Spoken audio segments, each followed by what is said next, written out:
cross your fingers, fucking whatever, knock on wood, Bowie might get to go to Coachella this year. Everybody loves Coachella. Yeah, dude. Oh my god. It's... Alright, if you don't live in California, or Southern California rather, you don't really understand what we're talking about when we say everybody loves Coachella. It's one of the biggest fucking things. And it's not even just the biggest fucking thing. It's like, people go, I don't know if you've seen it, but have you seen this skit where, I think it was Jimmy Kimmel went down there and just was interviewing people in the parking lot saying random band names, and they were like, oh yeah, their last album was nice, but it was like, oh, this album's kind of shit. Yeah. You know, like that kind of shit. And it was like the most random band names ever. It was like all these fucking hipsters are like, oh yeah, I can't wait, that's who I came for. Oh, it's like totally not real. Dude, none of the people were real. That live witness news stuff he does fucking makes me cringe so hard. Oh, dude, when they like try to like get people to say stuff. Dude, they try so hard, and they crush some people. Like they crush them really bad. Did I ever tell you about seeing him on Hollywood Boulevard? Mm-mm. He was like, I was walking down, and it was one of those situations where, I'm sorry, if you live in Hollywood and you're walking down Hollywood Boulevard, the one thing that you want to do is walk, and you can't because there's so many fucking people there. No, it's like walking in Manhattan. It's so stupid. It's nuts. So like, I was walking, and there was a crowd around his studio, and I saw these big lights, like, and he was playing, he was playing like one of those like buckets. No, like bucket. Bucket? Yeah, like he was like, it was right after one of those videos of a homeless dude playing the buckets went viral. Yeah. So he started doing it, and he was doing it, and like, so everybody was standing around him. It's like, fuck, man, what the fuck are they looking at? You know, whatever. And I walked around and walked in the street, and straight up, I was the only one in front of him in the camera. Yeah. And like, he just looks up at me. Like I disrespected him during his set, and I'm just like, the fuck are you doing, man? You have a studio to do this shit. Get in the fucking studio. Like, don't come into Hollywood Boulevard don't and block the street, bitch. Everybody fucking sit there. Oh man, but he's fun. I do like him. He's a funny dude. I heard he's really cool too. But Coachella is Coachella and Bonnaroo, dude, these festivals are just getting crazy expensive, dude. Yeah. They're nuts. Like, so if you didn't know, Coachella's in the fucking desert. And just to go down, you can camp, I think. You can camp, yeah. Cheers to Periscope. You can camp or whatever, but most people rent fucking houses and condos, and like you can buy the shittiest desert meth hotel room. Ooh. And it'll be $500 a night. Yeah. Down there, if it's close to the venue. So, what up, France? Yeah, France. Hell yeah, France. Yo, y'all staying strong, huh? You know, I love that Cronenberg though. That's some French shit. Anyways, Coachella marks some weird reunion stuff. Okay, so Guns N' Roses is one of the headliners. Apparently, from what I've heard, Axl and Slash, a whole band, I think, except for one dude, is reunited for this shit. Nice. That's unheard of, right? Plus, LCD Sound System, which they did a fucking farewell tour, sold out Madison Square Garden like 2 or 3 nights or something. Whew. Like a few years ago. That's hard. Yeah.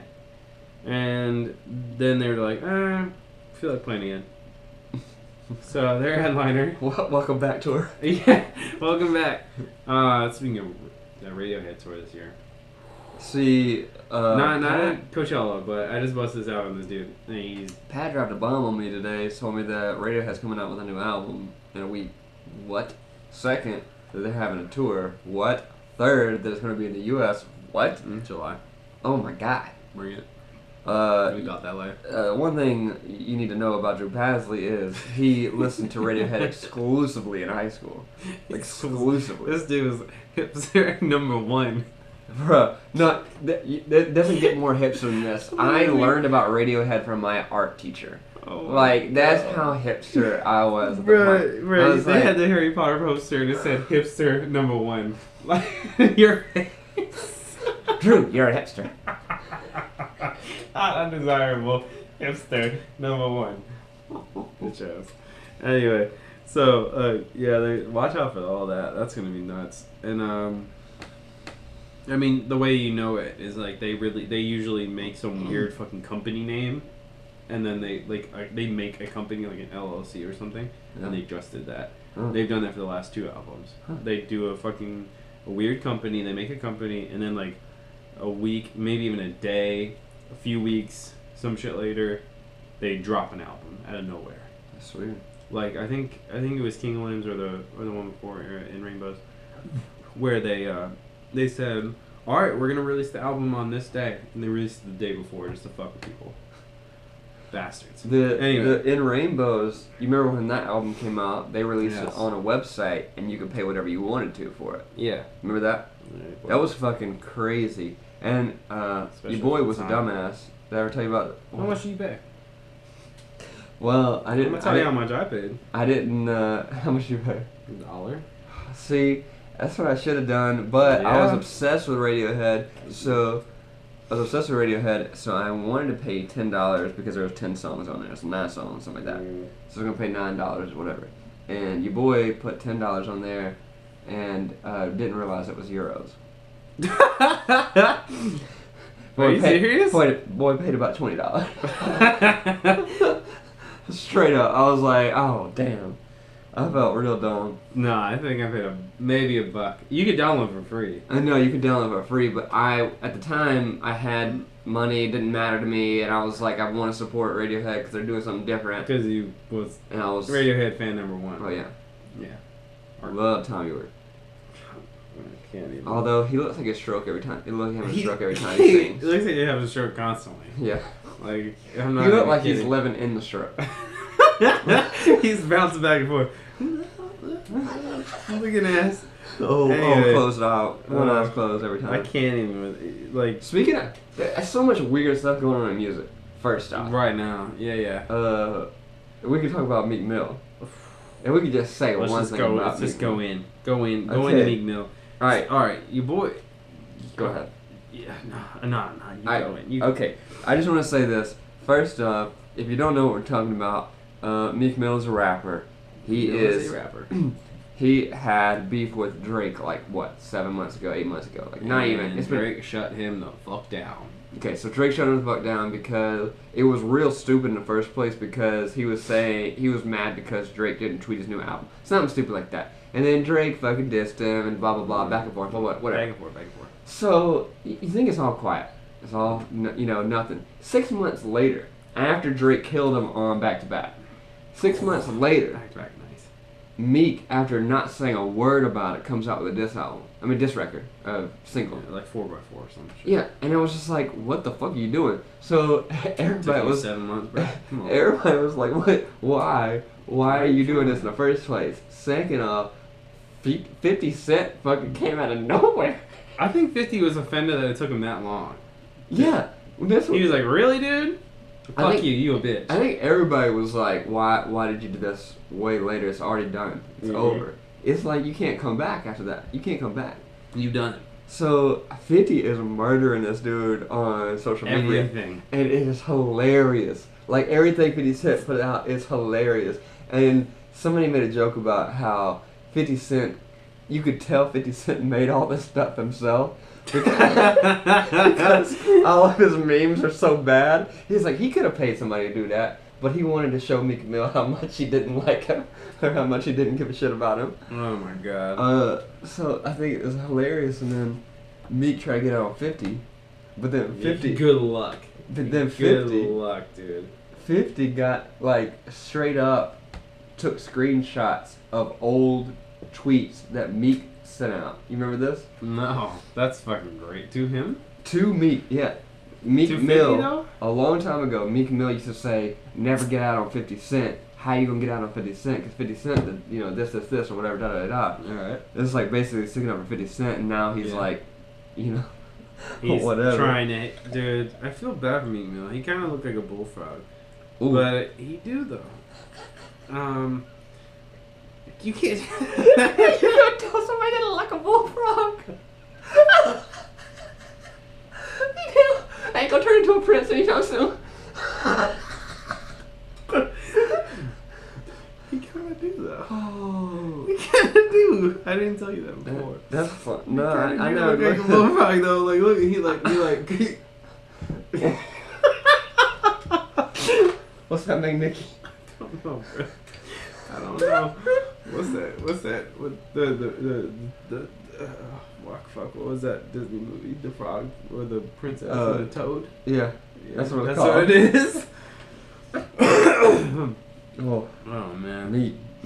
Sorry, Meek, bro. But dude goes in, but should not fucking try to beef with anybody. Rico was fucking dope. It's a dope track. You ever listen to that song? That's a good probably. song. I like Meek. I like his fucking music, but you should not try to beef with anybody, dude. No, like, for real. It's just crush you. When you have Will Smith laughing at you backstage with Kanye West and Drake. Come on, God. man. When Will Smith is laughing at you, yeah. Come on, man. Speaking of Will Smith, your boy's going to have a tour with Jazzy Jet. Jazzy J. Jeff. What? Jazzy Jeff. That's what I said at first. You said no. No, I see no. Oh. I was like, oh. Said, Yeah. Oh. Really? Yeah. They Will Smith coming out with a new album. Yo. First off. No way. Yeah. Big Willie style? Big Willie's out too. Oh, no way, dude. Is it called Big Willie style too? No, I don't know. Oh, shit. No, you don't. Oh, no. He coming out with a new album, and he announced like a month or two ago that he's going on tour with Jazzy Jeff. And the reason why is because him and Jazzy didn't get the chance to go on tour with their first album because, you know... His Fresh Prince? Will Smith fucking blew up. Dude became Fresh Prince. Dude became Will Smith. Dude became Fresh Prince. Dude. He was straight up a rapper, and then he was like, I can do this show. Mm-hmm. You know, they basically rejected him after his pilot. Really? Yeah, he's like, no, let me go again. Ooh. Yeah, he almost got kicked out that show. What's crazy is he was 16 when he started that. Mm-hmm. What did you do when you were 16? He wasn't Will Smith. But Nobody was Will speaking Smith. of Will Smith now, they boycotting the Oscars apparently. Oh yeah, everybody freaking out about Everybody freaking out about this. Oscars aren't black or something like that. Yeah, I don't understand well, they what's said going- no people of color were nominated for anything. Well, Was Inarritu fucking nominated for something? He's of color, right? well, first off, Isn't that what's is the that movie right? that we like? What's the movie we like? The Straight Outta Compton is nominated for Best Original Screenplay. Is it? Yeah. Who wrote it? That's my God. No, I thought it was like a fucking Ice Cube and all them wrote it. Did they not? No, I don't know. I'm not Who sure. else would know that story? That's true. I don't know. But And Ice that's Cube- some bullshit though. I don't know. But Mm. who are we? We're white dudes. Who are we? What do we know? Yeah. I mean, every time Spike Lee gets on Spike something, Lee, always about some fucking controversy. I know. I got so mad at him. Like I used to really like him. I liked his, what was the movie? That first movie he came out with. Not the kids. What? What's this like main fucking movie they came out with in the early '90s or '80s or whatever? Dude, I'm blanking hard. I'm blanking hard too. I don't know. Whatever. I was gonna say The Kids Are Alright, but that's another movie. But it's something. The movie title is something like that. I can't think of it. I gotta look it up Anyway. at some point. Yeah. But so. Every time he gets involved in something, it always seems like he oversteps, and it negates what he was trying to do in the first place. Like with the George Zimmerman thing. You remember that George Zimmerman? Yeah, he went in on that, and like people are really bummed on. From what I've heard, like people from Chicago are bummed on Chirac. Like that movie he has. Well, I don't know. I don't know about that. But what I was going to say is that he gave out somebody's address. You remember this? Mm-hmm. He tweeted out an address saying it was George Zimmerman's, and then it turned out it wasn't George Zimmerman's. First off, fuck you for tweeting out George Zimmerman's address, because the dude was. I know everybody hated the dude because he killed Trayvon Martin or whatever, but like, you don't put someone else's life in jeopardy. I don't know. It's all like really fucked up, and I know there's some kind of justice involved in there somewhere, but like, he tweeted out somebody's address, and it wasn't that dude's. I mean, and he put that other person in. So I'm gonna back you up on this, saying that what you're trying to say is, unless you are completely certain in what you're trying to do not fucking say that. Exactly. Because you just put some rando life in danger. Yeah, life in danger. But, and I know that's not what he meant to do, but still, fucked. Anyway. He's trying to put George Zimmerman's life in danger, which fuck that guy, man. Yeah, fuck that guy. Yeah, I don't want to talk about that guy. Never mind. We don't. We don't have that guy. Speaking of deaths, though. Oh, speaking of deaths. You did a little prediction last episode. Or was it last? No, 2 episodes ago. Mm-hmm. I think it was on 13. Speaking of, go check out 13, 14. Reinvented ourselves this year. Yes, we did. We killed it. Anyway, so tell us your little prediction. You a little gypsy. So, looked in your magic ball. What did you see? So we talked about David Bowie dying, and it was hard for us and all that stuff. And Pat talked about Lemmy from Motorhead dying, and I told Pat, I was like, be aware that all these celebrity deaths and all this stuff are gonna come in threes. So somebody else is gonna die soon. And I was like, it's gonna be crazy. Whatever. I don't know exactly what I said, but I remember like saying somebody else is gonna die, and I explained the rule of 3, meaning that all deaths come in threes, whatever. Yeah. So then, how long ago was it? Like a week? It was like a week after. It was probably like 2 days. Like 2, yeah. It was not even. It might have been the day after we recorded. Like I was like. Fuck. It was like the day. I think I thought about what you said. I was like, God damn. It's like the day. It was some bullshit. It was It was. All right, we recorded. I think. On the 9th? I don't know, man. It was on a Thursday that it happened. Okay. It was last Thursday. Well, what happened was, after I said that, 2 or 3 days later, Alan